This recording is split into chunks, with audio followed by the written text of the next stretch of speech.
So hello guys, આપણા અત્યારે બનાવવાના છીએ મસ્ત મજાની રેસીપી. આપણે બનાવવાના છીએ એક પીઝા. તો આપણું આ બધું શાકભાજી સુધારેલું રેડી છે. આ આપણા પીઝાના બન છે. તો આપણે આજે બનાવવાના છીએ એક મસાલા પીઝા, તવા પીઝા બનાવવાના છીએ. તે આપણે ઓવન વિના બનાવવાના છીએ. તો ચાલો આપણે જોઈએ આગળની રેસીપી. સો આપણે આની માથે અત્યારે આપણે ટોપિંગ રાખીએ છીએ, જે વિનગ્રીન્સની છે. આ છે પીઝા સોસ. એની ઉપર આપણે આ લગાડીશું વિનગ્રીન્સનું ચીઝ સોસ. વિનગ્રીન્સનું ચીઝ સોસ.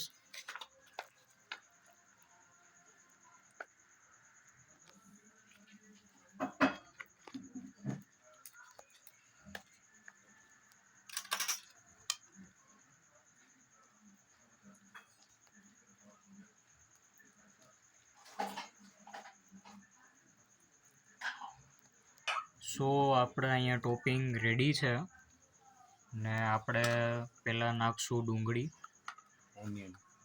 ઓનિયન છે, ટમેટો છે ને આપણે મરચું છે. અત્યારે મારી પાસે કેપ્સિકમ મરચું નથી એટલે હું સાદું મરચું વાપરીશ. આ છે મરચાં.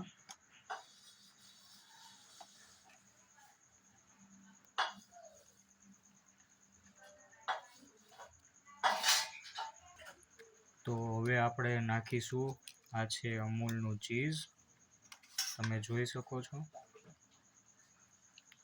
હવે એને બધી બાજુ ગ્રાઇન્ડ કરી લઈશું. આમાં વધારે વાર લાગશે એટલે થોડુંક હું સ્ટોપ કરું છું. ચાલો હવે મળીએ બનાવવાના ટાઈમ પર. આ હવે આપણે એક વસ્તુ તો રહી જ ગઈ. આ છે આપણે છે આ સિઝનિંગ, પીઝા સિઝનિંગ છે, તમે જોઈ શકો છો. સો ગાઈઝ, હવે આપણે આ જે આપણો તવો છે, અને શું કહેવાય મને ખબર નહીં, પણ આપણો આ પીઝા છે ને આને જરાક ગરમ થઈ જાય પછી તેના પર મૂકી એને ઢાંકીને બનાવીશું. આપણે આને મૂકી દીધું અત્યારે, તમે જોઈ શકો છો. ને આને આપણે ઢાંકી દઈશું. આને મૂકશું આપણે 5 થી 6 મિનિટ.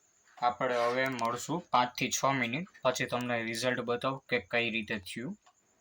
અને વારે વારે ચેક કરવું પડશે કે નીચેથી દાજી ગયું છે કે નહીં.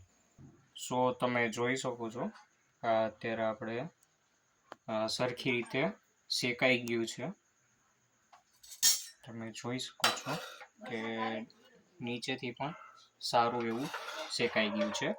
તો હવે આપણે આને રેડી ટુ ઈટ થઈ ગયું છે. તો હવે આને ચાલો ખાઈને હું તમને રિવ્યૂ કાલે કહીશ.